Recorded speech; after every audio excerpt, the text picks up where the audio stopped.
What do you think about Elon? Neurobiology is dead. Everything is molecular neurobiology. In the United States, funding is at less than 10% or so of the grants. Well, people are very wowie-zowie about Elon Musk and his brain interface. I was 7 years old. My mother asked me, what do you want to become? And I said, a neurosurgeon. And we're now in a crazy position where in the United States, the president loves him and thinks him as part of the family. And then you look like a fool. Exactly. Because you are a fool. My father was a researcher. He was a neuroscientist. Hello, assalamu alaikum, ladies and gentlemen. Today we have an amazing guest, Dr. Damien Kuffler, neuroscientist. Hello and welcome to our podcast. Salam alaikum. Wa alaikum salam. Sir, your career journey took a significant shift from animal models and in vitro studies to clinical research on axon regeneration. What led you to make this transition? There's a lot of exciting work that you can do in basic science, in tissue culture and small animal models, but it can only take you so far. Most people who do these type of studies actually work in embryonic or neonatal animals, but that doesn't relate to the adult. So I always work with adult models, the frog. I also work with adult rats.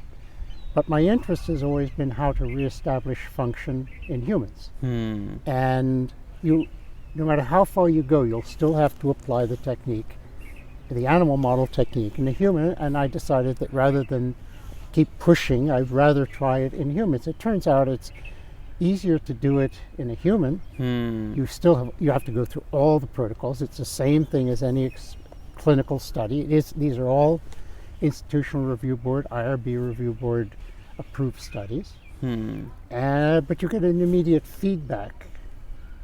Wonderful, sir. Sir, in your early career, how your interest developed in healthcare and research in healthcare in your early career? My father was a researcher. He was a neuroscientist. I didn't go into it because of neuroscience, but I went into it because I saw he had a good life, professional life, good colleagues. He had the opportunity to travel. And research is fun. You're your own master. Obviously you have obligations, but actually when I was 7 years old, my mother asked me, what do you want to become? And I said, a neurosurgeon. Okay, a neurosurgeon? Yes. Okay. And then I said, no, and I said, okay.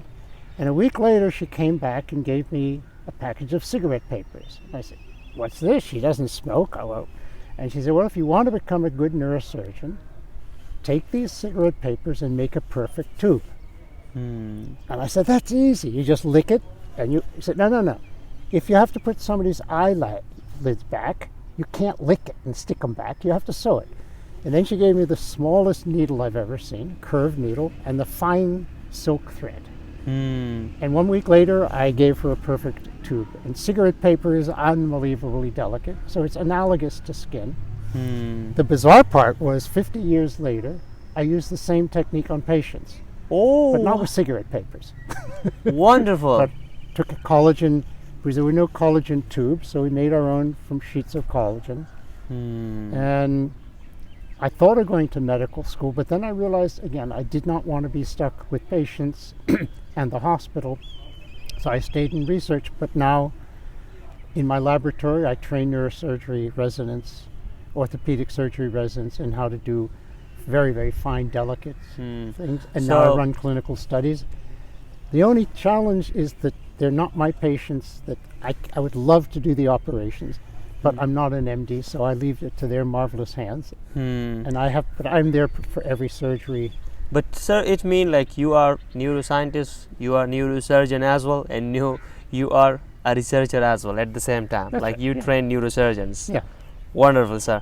Sir, what challenges have you encountered in collaborating with neurosurgery and orthopedic surgery teams on these complex nerve regeneration projects? The hardest part is asking a good question.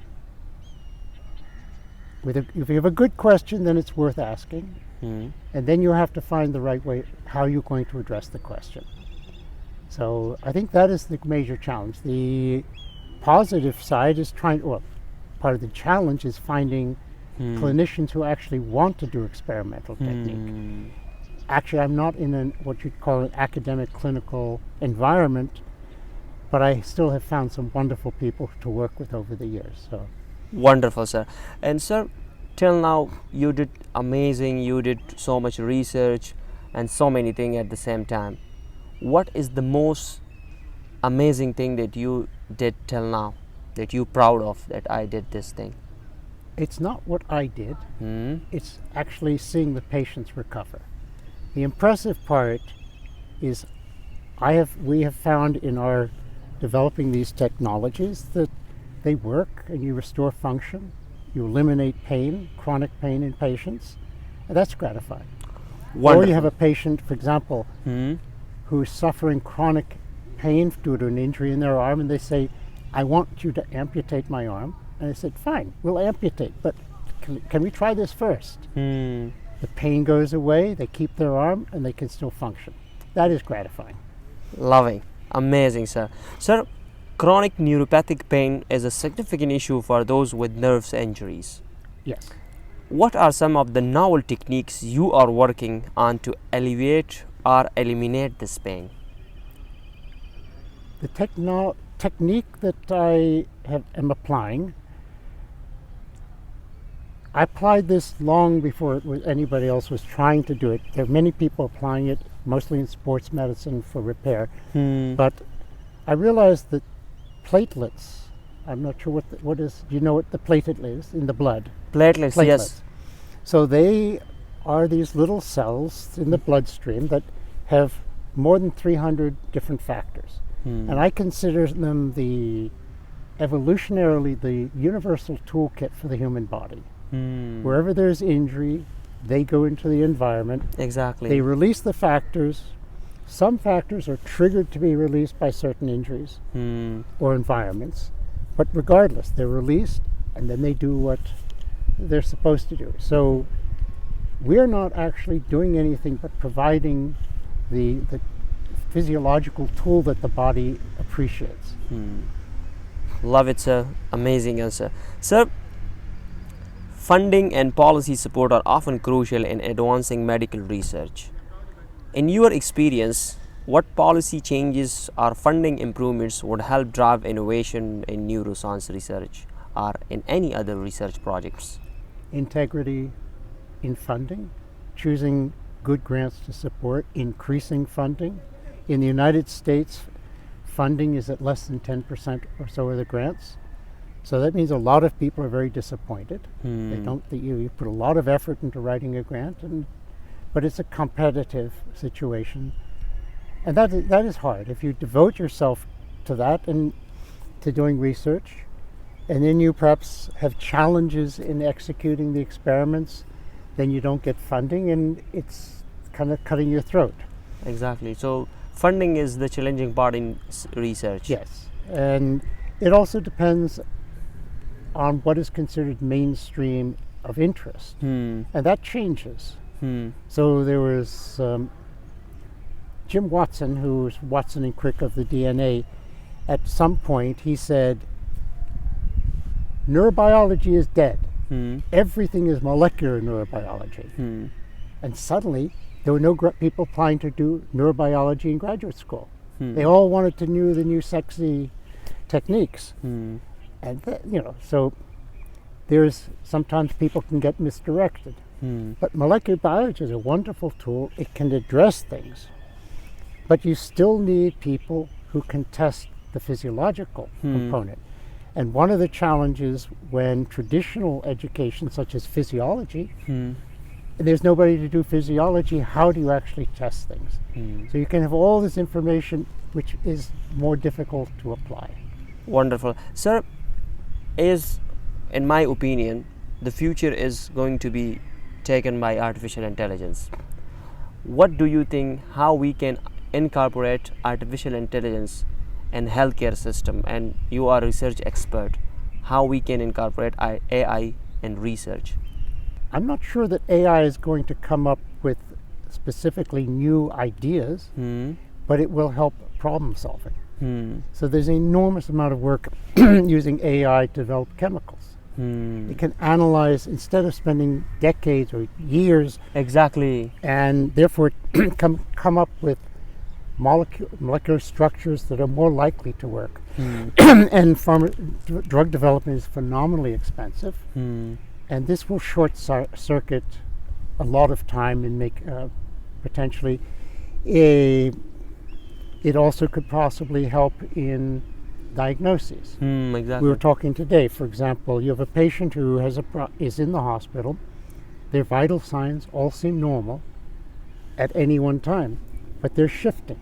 And suddenly the patient dies. Well, they suddenly died, but that means something was changing. Exactly. So instead of having a nurse go in there and every so frequently take vital signs, they're not going to see anything. So what you need is to monitor, and there's the technology there to do background monitoring and analyze shifts. So hopefully you'll see what is the trigger that triggers another change, because we can't analyze that. Our brain doesn't see that over time well enough. Lovely, sir. Wonderful. Sir, as a neuroscientist, how you see the future of AI? The future of I can only hope that it's good. Right now, it is inadequate. And the best way to test AI is not to use it and think what you're getting is the truth. You start by asking a question that you know the answers to, and then you see where the mistakes are. Oh, okay. Because if you don't know the material, you'll think it's telling you the truth. Exactly. Many examples, such as I need to put a reference in this paper, and it will create a reference. It doesn't even exist. Oh, then you yes. look like a fool. Exactly. Because you are a fool. Exactly. So when I have a research paper review, which is 300-400 references, I have actually had to read each one. Exactly. And if AI gives you a reference, you've got to go and check it to make sure it's true. It's true. Exactly, sir. Looking forward, where do you see the field of neuroregeneration and pain management? There is remarkable progress being made in that. There's a group in Switzerland. Well, people are very wowie-zowie about Elon Musk and his brain interface, but he's much more showmanship. But the group in Switzerland has developed a interface from the brain to below the lesion in the spinal cord, and then a person can walk. Oh. It's very expensive, very labor intensive, but it shows that the technology can work and can work very well.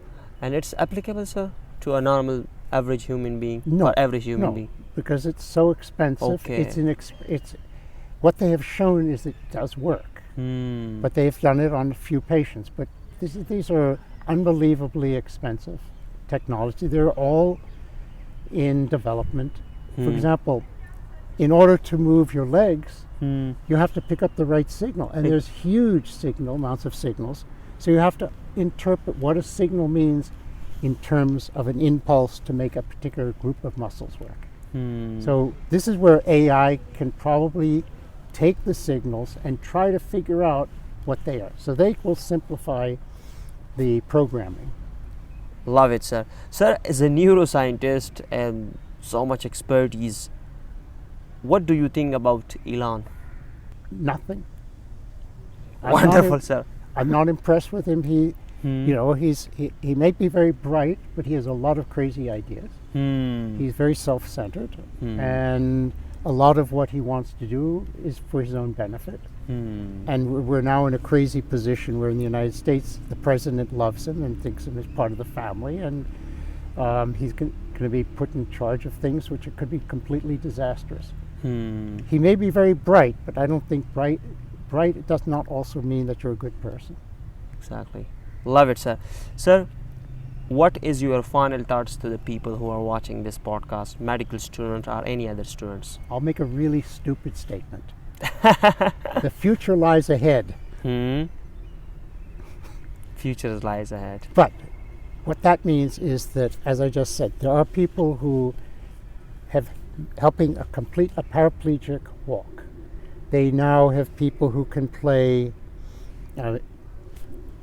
and so nerve regeneration. We have shown that good peripheral nerve regeneration can take place. So what we know is it's not going to be the end of the road for somebody.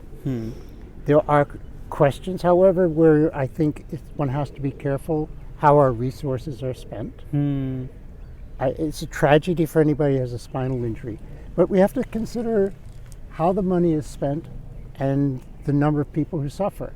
For example, in the United States, you have thousands of people who need kidney dialysis, and they die because there's not enough services.